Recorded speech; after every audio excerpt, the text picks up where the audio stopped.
ਗੌੜੀ ਕਬੀਰ ਜੀ।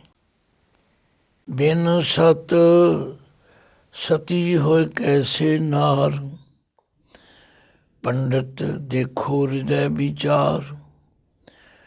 ਪ੍ਰੀਤ ਬਿਨਾ ਕੈਸੇ ਬਧੈ ਸਨੇਹ, ਜਬ ਲਗ ਰਸ ਤਬ ਲਗ ਨਹੀਂ ਨੇ। ਰਹਾਉ ਸ਼ਾਹਨ ਸਤ ਕਰੈ ਜੀ ਆਪਣੇ, ਸੋ ਰਮਈਏ ਕੋ ਮਿਲੇ ਨ ਸੁਪਨੇ। ਤਨ ਮਨ ਧਨ ਗ੍ਰਹਿ ਸੌਂਪ ਸਰੀਰ, ਸੋਈ ਸੁਹਾਗਣ ਕਹਿ ਕਬੀਰ। ਵਾਹਿਗੁਰੂ ਜੀ ਕਾ ਖਾਲਸਾ, ਵਾਹਿਗੁਰੂ ਜੀ ਕੀ ਫਤਿਹ। ਭਗਤ ਜੀ ਨੇ ਇਸ ਪਾਵਨ ਸ਼ਬਦ ਦੇ ਅੰਦਰ ਕੁਝ ਪ੍ਰਮਾਣ ਦੇ ਕੇ ਸਾਡੇ ਵਰਗੇ ਕਲਯੁਗੀ ਜੀਵਾਂ ਨੂੰ ਸਮਝਾਉਣ ਦਾ ਯਤਨ ਕੀਤਾ। ਸ਼ਬਦ ਦੀ ਰਹਾਉ ਦੀ ਪੰਕਤੀ ਵਿੱਚ ਫਰਮਾਉਂਦੇ ਨੇ, ਪ੍ਰੀਤ ਬਿਨਾ ਕੈਸੇ ਵਧੈ ਸਨੇਹ। ਪਰਮਾਤਮਾ ਦੇ ਨਾਲ ਸੱਚੀ ਪ੍ਰੀਤ ਨਾ ਹੋਵੇ, ਉੱਤੋਂ ਪ੍ਰੀਤ ਕਰਨ ਵਾਲਾ ਜਿਹੜਾ ਉਹਦਾ ਕਦੇ ਸਨੇਹ ਨਹੀਂ ਹੋ ਸਕਦਾ। ਦਿਖਾਵਾ ਕਰਨ ਵਾਲੇ ਦੀ ਪ੍ਰੀਤ ਕਦੇ ਵੀ ਨਹੀਂ ਬਣ ਸਕਦੀ। ਭਾਵ ਸੱਚੀ ਸੁੱਚੀ ਪ੍ਰੀਤ ਜਿਹੜੀ ਹੈ ਉਹੋ ਹੀ ਪਰਮਾਤਮਾ ਨੂੰ ਚੰਗੀ ਲੱਗਦੀ। ਇਸ ਗੱਲ ਨੂੰ ਚੰਗੀ ਤਰ੍ਹਾਂ ਸਮਝਣ ਲਈ ਬਾਰ-ਬਾਰ ਧਿਆਨ ਦੇਣ ਦੀ ਲੋੜ ਹੈ।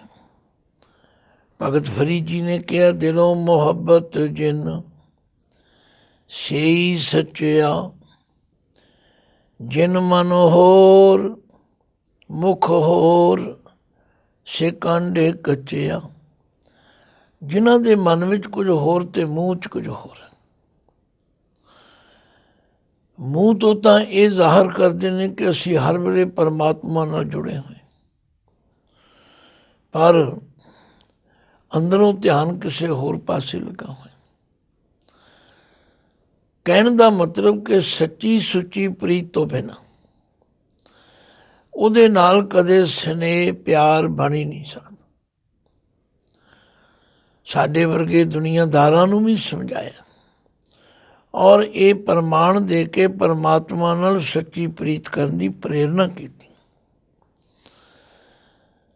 ਜਬ ਲਗ ਰਸ ਤਬ ਲਗ ਨਹੀਂ ਨੇ। ਜਬ ਲਗ ਜਦੋਂ ਤੀਕਰ ਇਹਨਾਂ ਸੰਸਾਰਕ ਪਦਾਰਥਾਂ ਦਾ ਰਸ ਤਥਾ ਮਾਇਆ ਨਾਲ ਪ੍ਰੇਮ ਹੈ, ਉਦੋਂ ਤੀਕਰ ਪਰਮਾਤਮਾ ਨਾਲ ਪ੍ਰੇਮ ਨਹੀਂ ਹੋ ਸਕਦਾ। ਜੇ ਅਸੀਂ ਜ਼ਾਹਿਰ ਕਰਦੇ ਹਾਂ ਤੇ ਅਧੂਰਾ ਪ੍ਰੇਮ ਕਰਦੇ, ਕਿਉਂਕਿ ਬਾਣੀ 'ਚ ਹਰ ਗੱਲ ਸਮਝਾਈ। ਆਖਿਆ ਜਿਹੜੇ ਸਵਾਰਥੀ ਲੋਕ ਨੇ ਉਹਨਾਂ ਦਾ ਪਿਆਰ ਸਵਾਰਥ ਤੱਕ ਹੁੰਦਾ। ਜਦੋਂ ਤੀਕਰ ਉਹਨਾਂ ਦਾ ਮਤਲਬ ਸਿੱਧ ਹੁੰਦਾ ਉਹ ਪ੍ਰੀਤ ਕਰਦੇ। ਜੇ ਮਤਲਬ ਸਿੱਧੀ ਨਾ ਹੋਵੇ ਤੇ ਪ੍ਰੀਤ ਟੁੱਟ ਜਾਂਦੀ। ਪ੍ਰੀਤ ਬਿਨਾ ਕੈਸੇ ਬਧੈ ਸਨੇਹ, ਜਬ ਲਗ ਰਸ ਤਬ ਲਗ ਨਹੀਂ ਨੇ। ਫਰੀਦ ਜੀ ਨੇ ਬੜਾ ਖੂਬਸੂਰਤ ਫਰਮਾਇਆ। ਆਖਿਆ ਜਿਹੜੇ ਕੱਚੀ ਪ੍ਰੀਤ ਕਰਨ ਵਾਲੇ ਨੇ ਉਹਨਾਂ ਦੀ ਹਾਲਤ ਇਹ ਹੈ ਕਿ ਜਿਸ ਤਰ੍ਹਾਂ ਛੱਪਰ ਮੀਂਹ ਤੋਂ ਬਚਣ ਲਈ ਕੁਝ ਸਮਾਂ ਆਸਰਾ ਦਿੰਦਾ, ਪਰ ਜੇ ਬਹੁਤਾ ਮੀਂਹ ਪੈ ਜਾਏ ਤੇ ਛੱਪਰ ਟੁੱਟ ਜਾਂਦਾ। ਇਸੇ ਤਰ੍ਹਾਂ ਜਿਹੜੇ ਲੋਕ ਦਿਖਾਵੇ ਮਾਤਰ ਪ੍ਰੀਤ ਕਰਦੇ ਉਹਨਾਂ ਦੀ ਪ੍ਰੀਤ ਬਹੁਤੀ ਦੇਰ ਤੱਕ ਨਹੀਂ ਸਕਦੀ। ਇਸ ਲਈ ਜਿਹੜੇ ਸਬਰ ਵਾਲੇ ਹੁੰਦੇ ਨੇ ਉਹ ਦੁੱਖ ਹੋਵੇ ਜਾਂ ਸੁੱਖ ਹੋਵੇ ਉਹ ਹਮੇਸ਼ਾ ਪਰਮਾਤਮਾ ਨਾਲ ਜੁੜੇ ਰਹਿੰਦੇ। ਤੇ ਜਿਹੜੇ ਸਵਾਰਥੀ ਬੰਦੇ ਹੁੰਦੇ ਨੇ ਉਹਦਾ ਜਬ ਸਵਾਉ ਹੋਏ ਨਾ ਆਵੇ। ਜਦੋਂ ਉਹਨਾਂ ਦਾ ਮਤਲਬ ਪੂਰਾ ਨਾ ਹੋਵੇ ਤਦੋਂ ਹੀ ਪ੍ਰੀਤ ਛੱਡ ਜਾਂਦਾ। ਤੋ ਕਹਿਣ ਦਾ ਭਾਵ ਸੱਚੀ ਸੁੱਚੀ ਪ੍ਰੀਤ ਜਿਹੜੀ ਹੈ ਉਦੋਂ ਹੀ ਬਣ ਸਕਦੀ ਹੈ ਜੇ ਦੁਨਿਆਵੀ ਰਸਾਂ ਕਸਾਂ ਦਾ ਤਿਆਗ ਕੀਤਾ ਜਾਏ। ਪ੍ਰੀਤ ਬਿਨਾ ਕੈਸੇ ਬਦੈ ਸਨੇ, ਜਬ ਲਗ ਰਸ ਤਬ ਲਗ ਨਹੀਂ ਨੇ। ਜਿਨ੍ਹਾਂ ਦੇ ਅੰਦਰ ਦੁਨਿਆਵੀ ਪਦਾਰਥਾਂ ਦਾ ਰਸ ਹੈ, ਮਾਇਆ ਦੀ ਪ੍ਰੀਤ ਹੈ, ਉਹਨਾਂ ਦਾ ਪ੍ਰੀਤ ਪ੍ਰੇਮ ਦਿਖਾਵਾ। ਇਸ ਵਾਸਤੇ ਹੁਣ ਪ੍ਰਮਾਣ ਦੇ ਕੇ ਸਮਝਾਉਂਦੇ, ਬਿਨ ਸਤ ਸਤੀ ਹੋਏ ਕੈਸੇ ਨਾਰ, ਪੰਡਤ ਦੇਖੋ ਹਿਰਦੈ ਵਿਚਾਰ। ਦੇਖੋ ਇੱਥੇ ਪੰਡਤ ਦਾ ਤੱਤਾ ਮੁਕਤਾ। ਗੁਰਬਾਣੀ ਦੇ ਨਿਯਮ ਮੁਤਾਬਕ ਜੇ ਪੰਡਤ ਤੱਤੇ ਨੂੰ ਔਂਕੜ ਹੋਵੇ ਤੇ ਇੱਕ ਪੰਡਤ, ਜੇ ਪੰਡਤ ਤੱਤਾ ਮੁਕਤਾ ਹੋਵੇ ਤੇ ਬਹੁਵਚਨ ਪੰਡਤ। ਪਰ ਇੱਥੇ ਪੰਡਤ ਦਾ ਤੱਤਾ ਮੁਕਤਾ ਹੈ ਕਿਉਂਕਿ ਸੰਬੋਧਨ ਹੈ। ਜਦੋਂ ਸੰਬੋਧਨ ਕੀਤਾ ਜਾਏਗਾ ਉਦੋਂ ਔਂਕੜ ਹਟ ਜਾਏ। ਤੋ ਕਿਸੇ ਵਿਦਵਾਨ ਨੂੰ ਭਗਤ ਕਬੀਰ ਜੀ ਸਮਝਾ ਰਹੇ ਨੇ ਜਾਂ ਸਾਡੇ ਵਰਗਿਆਂ ਨੂੰ ਸਮਝਾ ਰਹੇ ਨੇ ਤੇ ਪ੍ਰਮਾਣ ਦੇ ਰਹੇ ਨੇ। ਪੰਡਿਤ ਦੇਖੋ ਹਿਰਦੈ ਵਿਚਾਰ। ਹੇ ਵਿਦਵਾਨ ਕਹਾਉਣ ਵਾਲੇ, ਆਪਣੇ ਹਿਰਦੇ ਵਿੱਚ ਵਿਚਾਰ ਕੇ ਦੇਖੋ।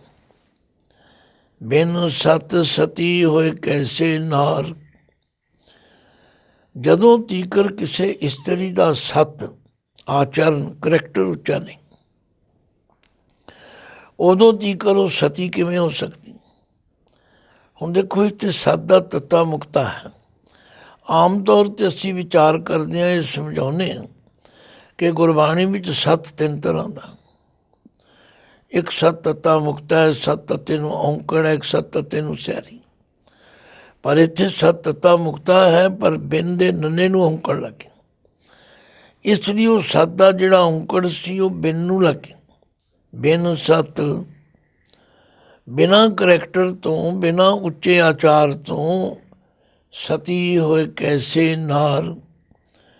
ਕੋਈ ਇਸਤਰੀ ਸਤੀ ਕਿਵੇਂ ਕਹੀ ਜਾ ਸਕਦੀ। ਭਾਵ ਉੱਚੇ ਵਿਚਾਰ ਵਾਲੀ ਇਸਤਰੀ ਕਿਵੇਂ ਮੰਨੀ ਜਾ ਸਕਦੀ। ਪੰਡਿਤ ਦੇਖੋ ਹਿਰਦੈ ਵਿਚਾਰ। ਹੇ ਪੰਡਿਤ, ਹੇ ਵਿਚਾਰਵਾਨ ਵਿਦਵਾਨ, ਆਪਣੇ ਹਿਰਦੇ ਵਿੱਚ ਵਿਚਾਰ ਕੇ ਦੇਖੋ। ਕਹਿਣ ਦਾ ਮਤਲਬ ਜਿਸ ਤਰ੍ਹਾਂ ਇੱਕ ਇਸਤਰੀ, ਜੇ ਉਹਦਾ ਕਰੈਕਟਰ ਉੱਚਾ ਹੈ, ਉਹ ਪਤੀ ਵਰਤਾ ਧਰਮ ਵਿੱਚ ਪੱਕੀ। ਕਿਉਂਕਿ ਬਾਣੀ ਵਿੱਚ ਸਤੀਆਂ ਦੇ ਸੰਬੰਧ ਵਿੱਚ ਵੀ ਦੱਸਿਆ ਤੇ ਵਿਦਵਾਨਾਂ ਨੇ 4 ਪ੍ਰਕਾਰ ਦੀਆਂ ਸਤੀਆਂ ਮੰਨੀਆਂ ਨੇ। ਮਨ ਬਚਨ ਕਰਮ ਕਰਕੇ ਜੋ ਪਤੀ ਨਾਲ ਨਾ, ਉਹ ਵੀ ਹਨ। ਕਈ ਮਨ ਕਰਕੇ ਹਨ, ਬਚਨ ਕਰਕੇ ਨਹੀਂ। ਕਈ ਬਚਨ ਕਰਕੇ ਹਨ, ਮਨ ਕਰਕੇ ਨਹੀਂ। ਬੜਾ ਲੰਬਾ ਵੇਰਵਾ ਹੈ, ਪਰ ਅਸੀਂ ਤਾਂ ਇਸ਼ਾਰੇ ਮਾਤਰ ਇਸ ਪੰਕਤੀ ਦੇ ਅਰਥ ਸਮਝੇ ਵੀ ਜਿਨ੍ਹਾਂ ਸਤ ਤੋਂ ਬਿਨਾਂ, ਆਚਰਨ ਤੋਂ ਬਿਨਾਂ ਕੋਈ ਇਸਤਰੀ ਸਤੀ ਨਹੀਂ ਹੋ ਸਕਦੀ। ਪੰਡਿਤ ਦੇਖੋ ਹਿਰਦੈ ਵਿਚਾਰ। ਪ੍ਰੀਤ ਬਿਨਾ ਕੈਸੇ ਬਦੈ ਸਨੇ। ਜਦੋਂ ਤੀਕਰ ਅੰਦਰੋਂ ਸੱਚੀ ਪ੍ਰੀਤ ਨਹੀਂ ਹੈਗੀ, ਉਹਦਾ ਪਿਆਰ ਪਰਮਾਤਮਾ ਨਾਲ ਬਣ ਹੀ ਨਹੀਂ ਸਕਦਾ। ਜਬ ਲਗ ਰਸ ਤਬ ਲਗ ਨਹੀਂ ਨੇ। ਜਦੋਂ ਤੀਕਰ ਮਾਇਆ ਦਾ ਪਦਾਰਥਾਂ ਦੇ ਰਸਾਂ ਨੂੰ ਚੰਬੜੇ ਹੋਏ ਨੇ, ਉਦੋਂ ਤੀਕਰ ਪਰਮਾਤਮਾ ਨਾਲ ਪਿਆਰ ਨਹੀਂ ਹੋ ਸਕਦਾ। ਕਿਉਂਕਿ ਧਿਆਨ ਤੇ ਉਸ ਪਾਸੇ, ਸੁਰਤੀ ਤੇ ਹੋਰ ਪਾਸੇ ਲੱਗੀ ਹੋਈ ਹੈ। ਦਿਖਾਵੇ ਮਾਤਰ ਅਸੀਂ ਪਰਮਾਤਮਾ ਦੀ ਗੱਲ ਕਰ ਰਹੇ ਹਾਂ। ਅੱਜ ਦੇਖਣ ਵਿੱਚ ਆਉਂਦਾ, ਗੁਰਬਾਣੀ ਵਿੱਚ ਤੇ ਪਾਤਸ਼ਾਹ ਨੇ ਫਰਮਾਇਆ ਹੈ ਕਿ ਜਿਹੜੀ ਅਸਲ ਸੁਹਾਗਣ ਹੈ ਉਹਦੀ ਪਛਾਣ ਕੀ ਹੈ। ਉਹਦੀ ਪਛਾਣ ਇਹ ਹੈ, ਢੂੰਡੇਂਦੀਏ ਸੁਹਾਗ ਕੂ ਤਉ ਤਨ ਕਾਈ ਕੋਰ। ਜਿੰਨਾ ਨਾਉ ਸੁਹਾਗਣੀ ਤਿੰਨਾ ਝਾਕ ਨਾ ਹੋਰ। ਜਿਹੜੀਆਂ ਸੁਹਾਗਣਾਂ ਹਨ ਉਹਨਾਂ ਨੂੰ ਹੋਰ ਕਿਸੇ ਪਾਸੇ ਦੀ ਝਾਕ ਨਹੀਂ ਹੁੰਦੀ। ਇਸੇ ਤਰ੍ਹਾਂ ਪਰਮਾਤਮਾ ਦੀ ਭਗਤੀ ਕਰਨ ਵਾਲਾ ਜੇ ਉਹਦੇ ਮਨ ਵਿੱਚ ਕਿਸੇ ਹੋਰ ਪਾਸੇ ਭਾਵਨ, ਬੜੀ ਸੁੰਦਰ ਸਾਖੀ ਗੁਰੂ ਇਤਿਹਾਸ ਵਿੱਚੋਂ ਮਿਲਦੀ ਕਿ ਗੁਰੂ ਹਰਗੋਬਿੰਦ ਸਾਹਿਬ ਸੱਚੇ ਪਾਤਸ਼ਾਹ ਜੀ ਨੇ ਇੱਕ ਦਿਨ ਸੰਗਤ ਵਿੱਚ ਇਹ ਬਚਨ ਕਹੇ ਵੀ ਕੋਈ ਐਸਾ ਗੁਰਸਿੱਖ ਹੋਵੇ ਜਿਹੜਾ ਸਾਨੂੰ ਜਪਜੀ ਸਾਹਿਬ ਦਾ ਪਾਠ ਸ਼ੁੱਧ ਸੁਣਾਵੇ। ਹੁਣ ਕੋਈ ਦਾਅਵਾ ਤੇ ਨਹੀਂ ਕਰ ਸਕਦਾ, ਪਰ ਕਹਿੰਦੇ ਨੇ ਸੰਗਤ ਵਿੱਚ ਇੱਕ ਗੁਰਸਿੱਖ ਸਨ ਜਿਨ੍ਹਾਂ ਦਾ ਨਾਮ ਸੀ ਭਾਈ ਗੋਪਾਲਾ ਜੀ। ਉਹਨਾਂ ਨੇ ਗਲ ਵਿੱਚ ਪੱਲਾ ਪਾ ਕੇ ਬੇਨਤੀ ਕੀਤੀ, ਪਾਤਸ਼ਾਹ ਜੇ ਹੁਕਮ ਹੋਵੇ ਤੇ ਮੈਂ ਆਪ ਜੀ ਨੂੰ ਜਪਜੀ ਸਾਹਿਬ ਦਾ ਪਾਠ ਸੁਣਾਵਾਂ। ਸਤਿਗੁਰੂ ਕਹਿਣ ਲੱਗੇ ਬੜੀ ਖੁਸ਼ੀ ਹੈ। ਇਤਿਹਾਸ ਕਹਿੰਦਾ ਕਿ ਗੁਰੂ ਹਰਗੋਬਿੰਦ ਸਾਹਿਬ ਜੀ ਨੇ ਜਿਸ ਪਲੰਗ ਤੇ ਬੈਠੇ ਸਨ ਉਸ ਪਲੰਗ ਦੇ ਸਿਰਹਾਣੇ ਵਾਲੇ ਪਾਸੇ ਭਾਈ ਗੋਪਾਲਾ ਜੀ ਨੂੰ ਬਿਠਾਇਆ। ਭਾਈ ਗੋਪਾਲਾ ਜੀ ਨੇ ਬੜੀ ਬੇਨਤੀ ਕੀਤੀ, ਮਹਾਰਾਜ ਮੈਂ ਸਿੱਖ ਹਾਂ, ਸੇਵਕ ਹਾਂ। ਕਹਿਣ ਲੱਗੇ ਨਹੀਂ, ਇੱਥੇ ਸਿੱਖ ਸੇਵਕ ਜਾਂ ਸਤਿਗੁਰੂ ਦੀ ਗੱਲ ਨਹੀਂ, ਤੂੰ ਬਾਣੀ ਦਾ ਪਾਠ ਕਰਨਾ, ਇਹ ਬਾਣੀ ਦਾ ਸਤਿਕਾਰ ਹੈ। ਜਿਹੜਾ ਬਾਣੀ ਪੜ੍ਹੇਗਾ ਉਹ ਸਿਰਹਾਣੇ ਵਾਲੇ ਪਾਸੇ ਬੈਠੇ। ਹੁਕਮ ਮੰਨ ਕੇ ਬੈਠ ਗਏ। ਭਾਈ ਗੋਪਾਲਾ ਜੀ ਨੇ ਬੜੇ ਹੀ ਪਿਆਰ ਵਿੱਚ ਭਿੱਜ ਕੇ ਜਪਜੀ ਸਾਹਿਬ ਦਾ ਪਾਠ ਸੁਣਾਇਆ ਔਰ ਬੜਾ ਸ਼ੁੱਧ ਸੁਣਾਇਆ। ਗੁਰੂ ਹਰਗੋਬਿੰਦ ਸਾਹਿਬ ਸੱਚੇ ਪਾਤਸ਼ਾਹ ਜੀ ਇੰਨੇ ਪ੍ਰਸੰਨ ਹੋਏ ਕਿ ਮਹਾਰਾਜ ਦੇ ਚਿੱਤ ਵਿੱਚ ਆਇਆ ਜਿਹੜਾ ਗੁਰਸਿੱਖ ਇੰਨਾ ਪ੍ਰੇਮ ਨਾਲ ਸ਼ੁੱਧ ਪਾਠ ਕਰਦਾ, ਇਸ ਨੂੰ ਗੁਰਤਾ ਗੱਦੀ ਦੀ ਜ਼ਿੰਮੇਵਾਰੀ ਸੌਂਪ ਦਿੱਤੀ ਜਾਏ। ਇਤਿਹਾਸ ਕਹਿੰਦਾ ਕਿ ਮਹਾਰਾਜ ਹੌਲੀ ਹੌਲੀ ਹੌਲੀ ਉਸ ਪਲੰਗ ਤੋਂ ਪਿੱਛੇ ਸਰਕਦੇ, ਪਰ ਪਾਠ ਕਰਦਿਆਂ ਕਰਦਿਆਂ ਭਾਈ ਗੋਪਾਲਾ ਜੀ ਦੇ ਮਨ ਵਿੱਚ ਆਇਆ ਜੇ ਮਹਾਰਾਜ ਮੇਰੇ ਤੇ ਪਾਠ ਸੁਣ ਕੇ ਟੁੱਟ ਪੈਣ, ਉਹ ਜਿਹੜਾ ਘੋੜਾ ਪੁਰਾਣੇ ਸਿੱਖ ਨੇ ਵਧੀਆ ਕੀਮਤੀ ਕਾਠੀ ਸਮੇਤ ਭੇਟ ਕੀਤਾ ਮੈਨੂੰ, ਉਹ ਇਨਾਮ ਵਜਾਉਂਦੇ। ਬਸ ਉਹਦੇ ਚਿੱਤ ਵਿੱਚ ਫੁਰਨਾ ਫੁਰਦਾ ਗਿਆ। ਮਹਾਰਾਜ ਫਿਰ ਨਿੱਠ ਕੇ ਪਲੰਗ ਤੇ ਬੈਠ ਗਏ। ਭੋਗ ਪੈ ਗਿਆ ਤੇ ਪ੍ਰਸੰਨ ਹੋ ਕੇ ਕਹਿਣਗੇ ਭਾਈ ਗੋਪਾਲਾ ਜੀ ਮੰਗੋ ਕੀ ਮੰਗਣਾ, ਮੰਗੋ ਕੀ ਮੰਗਣਾ। ਭਾਈ ਗੋਪਾਲਾ ਜੀ ਨੇ ਕਿਹਾ ਮਹਾਰਾਜ ਮੈਨੂੰ ਉਹ ਘੋੜਾ ਦੇ ਦੇ। ਸਤਿਗੁਰੂ ਕਹਿੰਦੇ ਤਥਾਸਤੂ, ਦੇ ਦਿੱਤਾ। ਕਹਿਣ ਲੱਗੇ ਭਾਈ ਗੋਪਾਲਾ ਜੀ ਅਸੀਂ ਤੇ ਤੁਹਾਨੂੰ ਅੱਜ ਗੁਰੂ ਨਾਨਕ ਪਾਤਸ਼ਾਹ ਦੀ ਗੱਦੀ ਸੌਂਪਣ ਲਈ ਤਿਆਰ ਸੀ। ਸੱਚਮੁੱਚ ਕਹਿਣ ਦਾ ਭਾਵ ਕੀ ਹੈ ਕਿ ਗੁਰੂ ਤੇ ਇਤਨਾ ਪ੍ਰਸੰਨ ਹੁੰਦਾ, ਪਰ ਅਸੀਂ ਡੋਲ ਜਾਂਦੇ। ਅਸੀਂ ਕੁਝ ਹੋਰ ਚੀਜ਼ਾਂ ਗੁਰੂ ਕੋਲੋਂ ਮੰਗਣ ਲੱਗ ਪੈਂਦੇ। ਇਹ ਸਾਡੀ ਜਿਹੜੀ ਅੰਦਰਲੀ ਕਮਜ਼ੋਰੀ ਹੈ, ਇਹ ਪ੍ਰੀਤ ਨੂੰ ਸੰਪੂਰਨ ਨਹੀਂ ਹੋਣ ਦਿੰਦੀ। ਤੇ ਭਗਤ ਜੀ ਕਹਿੰਦੇ ਨੇ ਪ੍ਰੀਤ ਬਿਨਾ ਕੈਸੇ ਬਦੈ ਸਨੇ, ਸੱਚੀ ਪ੍ਰੀਤ ਤੋਂ ਬਿਨਾ ਕਦੇ ਸੱਚਾ ਪਿਆਰ ਨਹੀਂ ਹੋ ਸਕਦਾ। ਜਬ ਲਗ ਰਸ ਤਬ ਲਗ ਨਹੀਂ ਨੇ, ਜਦੋਂ ਤੀਕਰ ਦੁਨਿਆਵੀ ਪਦਾਰਥਾਂ ਦਾ ਰਸ ਜਾਂ ਮਾਇਆ ਦਾ ਰਸ ਤਬ ਲਗ ਨਹੀਂ ਨੇ, ਉਦੋਂ ਤੀਕਰ ਸੱਚਾ ਪਿਆਰ ਨਹੀਂ ਹੋ ਸਕਦਾ। ਹੁਣ ਅਗਲੇ ਪਦ ਵਿੱਚ ਹੋਰ ਖੋਲਦੇ ਨੇ, ਸ਼ਾਹਨ ਸਤ ਕਰੈ ਜੀ ਆਪਣੇ। ਹੁਣ ਬਹੁਤਿਆਂ ਨੂੰ ਸ਼ਾਹਨ ਦਾ ਨਹੀਂ ਪਤਾ। ਇਹ ਸ਼ਾਹਨ ਕਿਸ ਨੂੰ ਕਿਹਾ? ਸ਼ਾਹ ਦੀ ਘਰਵਾਲੀ ਨੂੰ ਸ਼ਾਹਣੀ ਕਹਿੰਦੇ ਨੇ। ਤੇ ਇਹ ਜਿਹੜੀ ਮਾਇਆ ਹੈ ਇਹ ਪਰਮਾਤਮਾ ਦੀ ਘਰਵਾਲੀ ਹੈ। ਇਹ ਲక్ష్ਮੀ ਮਾਇਆ ਹੈ, ਇਹ ਉਹਦੀ ਪਤਨੀ। ਆਮ ਘਰਾਂ ਵਿੱਚ ਪਿੰਡਾਂ ਵਿੱਚ ਵੀ ਜਾਈਏ ਨਾ, ਜਿਹੜੀ ਸ਼ਾਹ ਦੀ ਘਰਵਾਲੀ ਹੁੰਦੀ ਹੈ ਉਹਨੂੰ ਲੋਕ ਸ਼ਾਹਣੀ ਕਹਿੰਦੇ ਨੇ। ਭਗਤ ਜੀ ਕਹਿੰਦੇ ਨੇ ਸ਼ਾਹਨ ਸਤ ਕਰੈ ਜੀ ਆਪਣੇ। ਜਿਹੜੇ ਬੰਦੇ ਆਪਣੇ ਜੀਵ ਵਿੱਚ ਮਾਇਆ ਨੂੰ ਸੱਚਾ ਸਮਝ ਲੈਂਦੇ, ਭਾਵ ਮਾਇਆ ਨੂੰ ਪ੍ਰੇਮ ਕਰਦੇ ਨੇ, ਸੋ ਰਮਈਏ ਕੋ ਮਿਲੇ ਨਾ ਸੁਪਨੇ, ਉਸ ਰਮੇ ਹੋਏ ਰਾਮ ਨੂੰ ਸੁਪਨੇ ਵਿੱਚ ਵੀ ਨਹੀਂ ਮਿਲ ਸਕਦਾ। ਸਾਡੀ ਵੀ ਇਹੋ ਹਾਲਤ ਹੈ। ਅਸੀਂ ਗੁਰੂ ਘਰ ਵਿੱਚ ਆਉਂਦੇ ਹਾਂ, ਭਾਵੇਂ ਬਾਣੀ 'ਚ ਲਿਖਿਆ ਨਾਨਕ ਕੇ ਘਰ ਕੇਵਲ ਨਾਮ, ਪਰ ਅਸੀਂ ਨਾਮ ਤੇ ਮੰਗਦੇ ਹੀ ਨਹੀਂ। ਅਸੀਂ ਤੇ ਸੰਸਾਰੀ ਚੀਜ਼ਾਂ ਮੰਗਦੇ। ਮਹਾਰਾਜ ਸਾਨੂੰ ਆਹ ਦੇ ਦਿਓ, ਉਹ ਦੇ ਦਿਓ, ਆਹ ਦੇ, ਕਿਉਂਕਿ ਅਸੀਂ ਮਾਇਆ ਨੂੰ ਸਭ ਤੋਂ ਉੱਚਾ ਤੇ ਵੱਡਾ ਸਮਝਦੇ। ਧੰਨ ਹਨ ਉਹ ਜਿਹੜੇ ਰਮਈਏ ਨੂੰ ਸਭ ਤੋਂ ਉੱਚਾ ਸਮਝਦੇ, ਜਿਨ੍ਹਾਂ ਦੇ ਅੰਦਰ ਇਹ ਨਿਸ਼ਚਾ ਹੋ ਗਿਆ ਕਿ ਤਿਸਤੇ ਉੱਪਰ ਨਹੀਂ ਕੋਏ। ਸਿੱਖ ਇਤਿਹਾਸ ਵਿੱਚ ਵੀ ਗੱਲ ਪੜ੍ਹੀ ਹੈ, ਕਹਿੰਦੇ ਨੇ ਗੁਰੂ ਗ੍ਰੰਥ ਸਾਹਿਬ ਦੀ ਸੇਵਾ ਕਰਨ ਵਾਲੇ ਨੂੰ ਗੁਰੂ ਕਾ ਵਜ਼ੀਰ ਕਿਹਾ ਜਾਂਦਾ। ਤੇ ਮਹਾਰਾਜਾ ਰਣਜੀਤ ਸਿੰਘ ਦਾ ਸਮਾਂ ਸੀ, ਜਦੋਂ ਗੁਰੂ ਕੇ ਗ੍ਰੰਥੀ ਆਉਂਦੇ ਤੇ ਮਹਾਰਾਜਾ ਰਣਜੀਤ ਸਿੰਘ ਉੱਠ ਕੇ ਸਤਿਕਾਰ ਕਰਦੇ, ਤਥਾ ਸਾਰੀ ਸਭਾ ਕੋਲੋਂ ਉਹਨਾਂ ਦਾ ਸਤਿਕਾਰ ਕਰਾਉਂਦੇ ਵੀ ਇਹ ਗੁਰੂ ਕੇ ਵਜ਼ੀਰ। ਪਰ ਉਸ ਗ੍ਰੰਥੀ ਸਿੰਘ ਜੀ ਦੇ ਮਨ ਵਿੱਚ ਇਹ ਆ ਗਿਆ ਕਿ ਰਾਜਾ ਸਾਹਿਬ ਮੇਰਾ ਬੜਾ ਸਤਿਕਾਰ ਕਰਦੇ, ਹੋਵੇ ਨਾ ਮੈਂ ਕੁਝ ਮੰਗ ਲਵਾਂ। ਕਹਿਣ ਲੱਗੇ ਮਹਾਰਾਜਾ ਸਾਹਿਬ ਮੈਂ ਇੱਕ ਗੱਲ ਕਹਿਣੀ। ਦੱਸੋ ਮਹਾਰਾਜ। ਕਿ ਤੁਸੀਂ ਮੇਰਾ ਬਹੁਤ ਆਦਰ ਕਰਦੇ ਹੋ ਤੇ ਮੈਨੂੰ ਤੁਸੀਂ ਫੌਜ ਵਿੱਚ ਸੂਬੇਦਾਰ ਬਣਾ ਦਿਓ। ਮਹਾਰਾਜਾ ਰਣਜੀਤ ਸਿੰਘ ਸਮਝ ਗਏ ਇਹਨਾਂ ਨੂੰ ਆਪਣੀ ਪਦਵੀ ਦਾ ਕੋਈ ਸਤਿਕਾਰ ਨਹੀਂ, ਪਤਾ ਹੀ ਨਹੀਂ। ਹੁਣ ਮਹਾਰਾਜੇ ਵਾਸਤੇ ਕੀ ਮੁਸ਼ਕਿਲ ਸੀ, ਉਹਨੇ ਅਗਲੇ ਦਿਨ ਸੂਬੇਦਾਰ ਬਣਾ ਦਿੱਤਾ। ਹੁਣ ਉਹੀ ਸੂਬੇਦਾਰ ਫਿਰ ਜਦੋਂ ਸਾਹਮਣੇ ਆਇਆ, ਮਹਾਰਾਜਾ ਸਾਹਿਬ ਨੇ ਕੀ ਸਤਿਕਾਰ ਕਰਨਾ ਸੀ, ਸਗੋਂ ਉਹਦੇ ਜ਼ਿੰਮੇ ਦੋਸ਼ ਲੱਗਿਆ ਕਿ ਤੂੰ ਸਲੂਟ ਨਹੀਂ ਕੀਤਾ। ਤੂੰ ਇੱਕ ਫੌਜ ਦਾ ਸੂਬੇਦਾਰ ਹੋ ਕੇ ਮੈਨੂੰ ਤੂੰ ਸਲੂਟ ਨਹੀਂ ਕੀਤਾ, ਉਹ 'ਤੇ ਦੋਸ਼ ਲੱਗੇ। ਹੁਣ ਉਹ ਬੜਾ ਪਛਤਾਇਆ। ਹੁਣ ਉਹਨੂੰ ਸਮਝ ਆਈ, ਕਹਿਣ ਲੱਗਾ ਮਹਾਰਾਜ ਪਹਿਲਾਂ ਤਾਂ ਤੁਸੀਂ ਮੇਰੀ ਬੜੀ ਇੱਜ਼ਤ ਕਰਦੇ।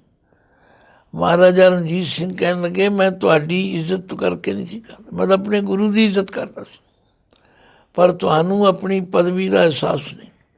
ਸੱਚਮੁੱਚ ਅੱਜ ਮੈਂ ਦੇਖਦਾ ਹਾਂ, ਅਸੀਂ ਕਹਿਣ ਨੂੰ ਗੁਰੂ ਕੇ ਸੇਵਾਦਾਰ ਹਾਂ, ਵਜ਼ੀਰ ਹਾਂ, ਰਾਗੀ ਹਾਂ ਟਾਟੀ, ਪਰ ਸਾਡਾ ਧਿਆਨ ਗੁਰੂ ਵਾਲੇ ਪਾਸੇ ਉਹਨਾਂ ਨਹੀਂ, ਕਿਉਂਕਿ ਅਸੀਂ ਮਾਇਆ ਨੂੰ ਤੇ ਦੁਨਿਆਵੀ ਪਦਵੀਆਂ ਨੂੰ ਜ਼ਿਆਦਾ ਉੱਚਾ ਸਮਝਦੇ। ਭਗਤ ਜੀ ਕਹਿੰਦੇ ਨੇ ਸ਼ਾਹ ਨੂੰ ਸਤ ਕਰੇ ਜੀ ਆਪਣੇ, ਸੋ ਰਮਈਏ ਕੋ ਮਿਲੇ ਨਾ ਸੁਪਨੇ। ਉਹਨਾਂ ਦਾ ਉਸ ਰਮੇ ਹੋਏ ਰਾਮ ਨਾਲ ਸੁਪਨੇ ਵਿੱਚ ਵੀ ਮੇਲ ਨਹੀਂ ਹੋ ਸਕਦਾ, ਜਿਨ੍ਹਾਂ ਦੇ ਅੰਦਰ ਕੁਝ ਹੋਰ ਤੇ ਬਾਹਰ ਹੋਰ। ਜਿਹੜੇ ਆਪਣੇ ਆਪ ਨੂੰ ਉੱਤੋਂ ਤੇ ਕਹਿੰਦੇ ਮੈਂ ਗੁਰੂ ਕਾ ਵਜ਼ੀਰ ਹਾਂ, ਪਰ ਵਜ਼ੀਰਾਂ ਵਰਗੇ ਲੱਛਣ ਨਹੀਂ, ਉਹ ਜਿਹਾ ਜੀਵਨ ਨਹੀਂ, ਉਹਨਾਂ ਗੁਰੂ ਲਈ ਪਿਆਰ ਨਹੀਂ। ਫਿਰ ਭਗਤ ਜੀ ਕਹਿੰਦੇ ਧਨ ਮਨ ਧਨ ਗ੍ਰਹਿ ਸੌਂਪ ਸਰੀਰ। ਤਨ ਮਨ ਤੇ ਧਨ, ਜਿਹੜੇ ਸਰੀਰ ਕਰਕੇ, ਮਨ ਕਰਕੇ ਤੇ ਤਨ ਕਰ, ਗ੍ਰਹਿ ਘਰ, ਇਹ ਸਭ ਕੁਝ ਪਰਮਾਤਮਾ ਦੇ ਹਵਾਲੇ ਕਰ ਦਿੰਦੇ। ਤਥਾ ਜਿਹੜੀ ਇਸਤਰੀ ਤਨ ਮਨ ਧਨ ਕਰਕੇ ਆਪਣੇ ਆਪ ਨੂੰ ਆਪਣੇ ਪਤੀ ਦੇ ਹਵਾਲੇ ਕਰ ਦਿੰਦੀ ਹੈ, ਸੋਈ ਸੁਹਾਗਣ ਕਹਿ ਕਬੀਰ। ਕਬੀਰ ਜੀ ਕਹਿੰਦੇ ਨੇ ਉਹ ਹੈ ਅਸਲੀ ਸੁਹਾਗਣ। ਹੁਣ ਇਹਦੇ ਤੋਂ ਸਾਨੂੰ ਦੋਵੇਂ ਤਰ੍ਹਾਂ ਦੀ ਸਿੱਖਿਆ ਮਿਲੀ, ਬਈ ਪਰਮਾਤਮਾ ਦੀ ਭਗਤੀ ਕਰਨੀ ਅਤੇ ਸੱਚੇ ਮਨੋਂ ਕਰਨੀ। ਜੇ ਸੱਚੇ ਮਨੋਂ ਕਰਾਂਗੇ ਤੇ ਦਿਲੋਂ ਮੁਹੱਬਤ ਜਿਨ ਸਹੀ ਸੱਚਿਆ, ਜਿਨ ਮਨ ਹੋਰ ਮੁਖ ਹੋਰ ਸੇ ਕਾਂਡੇ ਕੱਚਿਆ। ਰਤੇ ਇਸ਼ਕ ਖੁਦਾਏ ਰੰਗ ਦੀਦਾਰ ਕੇ, ਵਿਸਰਿਆ ਜਿਨ ਨਾਮ ਤੇ ਭੋਏ ਭਾਰ ਥੀਏ। ਆਵ ਲੀਏ ਲਲ ਲਾਏ ਦਰ ਦਰ ਵੇਸ ਸੇ, ਤਿਨ ਧਨ ਜਣੇਂਦੀ ਮਾਓ ਆਏ ਸਫਰ ਸੇ। ਆਓ ਅਸੀਂ ਵੀ ਪਰਮਾਤਮਾ ਦੇ ਚਰਨਾਂ ਵਿੱਚ ਅਰਦਾਸ ਕਰੀ, ਹੇ ਵਾਹਿਗੁਰੂ ਸਾਨੂੰ ਇਤਨੀ ਸੋਝੀ ਬਖਸ਼ੋ, ਸਾਨੂੰ ਇਤਨੀ ਦ੍ਰਿੜਤਾ ਬਖਸ਼ੋ ਕਿ ਅਸੀਂ ਮਨ ਬਚਨ ਕਰਮ ਕਰਕੇ ਤੁਹਾਡੇ ਸਿਮਰਨ ਵਿੱਚ ਜੁੜ ਸਕੀਏ, ਤੁਹਾਡੇ ਨਾਲ ਪ੍ਰੀਤ ਕਰ ਸਕੀਏ। ਭਗਤ ਜੀ ਨੇ ਸਾਨੂੰ ਮਾਰਗ ਦਰਸ਼ਨ ਕੀਤਾ ਹੈ। ਬਿਨ ਸਤ ਸਤੀ ਹੋਏ ਕੈਸੇ ਨਾਰ, ਪੰਡਿਤ ਦੇਖੋ ਹਿਰਦੈ ਵਿਚਾਰ, ਪ੍ਰੀਤ ਬਿਨਾ ਕੈਸੇ ਬਧੈ ਸਨੇ, ਜਬ ਲਗ ਰਸ ਤਬ ਲਗ ਨਹੀਂ ਨੇ ਰਾਉ, ਸ਼ਾਹਨ ਸਤ ਕਰੈ ਜੀ ਆਪਣੇ, ਸੋ ਰਮਈਏ ਕੋ ਮਿਲੈ ਨ ਸੁਪਨੇ, ਤਨ ਮਨ ਧਨ ਗ੍ਰਹਿ ਸੌਂਪ ਸਰੀਰ, ਸੋਈ ਸੁਹਾਗਣ ਕਹਿ ਕਬੀਰ। ਕਬੀਰ ਜੀ ਕਹਿੰਦੇ ਹਨ ਉਹੀ ਅਸਲ ਸੁਹਾਗਣ ਹੈ, ਜਿਹੜੀ ਮਾਇਆ ਦਾ ਮੋਹ ਤਿਆਗ ਕੇ ਪ੍ਰਭੂ ਚਰਨਾਂ ਵਿੱਚ ਸੱਚੀ ਪ੍ਰੀਤ ਕਰਦੀ। ਆਓ ਅਸੀਂ ਵੀ ਗੁਰੂ ਮਹਾਰਾਜ ਦੇ ਚਰਨਾਂ ਵਿੱਚ ਅਰਦਾਸ ਕਰੀਏ ਕਿ ਵਿਣ ਤੁਧ ਹੋਰ ਜੇ ਮੰਗਣਾ, ਸਿਰ ਦੁੱਖਾਂ ਕੇ ਦੁੱਖ ਦੇਹ ਨਾਮ ਸੰਤੋਖੀਆਂ, ਉਤਰੇ ਮਨ ਕੀ ਭੁੱਖ। ਹੇ ਦਾਤਾ, ਐਸੀ ਕਿਰਪਾ ਕਰੋ ਕਿ ਤੁਹਾਡਾ ਦਰ ਛੱਡ ਕੇ ਕਿਸੇ ਹੋਰ ਦਰ 'ਤੇ ਜਾਣ ਦਾ ਅਵਸਰ ਨਾ ਬਣੇ। ਮਨ ਵਿੱਚ ਕਦੇ ਫੁਰਨਾ ਵੀ ਨਾ ਫੁਰੇ, ਬਸ ਤਨ ਮਨ ਧਨ ਕਰਕੇ ਤੁਹਾਡੇ ਬਣੇ ਰਹੀਏ ਔਰ ਤੁਹਾਡੀ ਕਿਰਪਾ ਦੇ ਪਾਤਰ ਹੋ ਕੇ ਆਪਣਾ ਜੀਵਨ ਸਫਲ ਕਰ ਲਈਏ। ਵਾਹਿਗੁਰੂ ਜੀ ਕਾ ਖਾਲਸਾ, ਵਾਹਿਗੁਰੂ ਜੀ ਕੀ ਫਤਿਹ।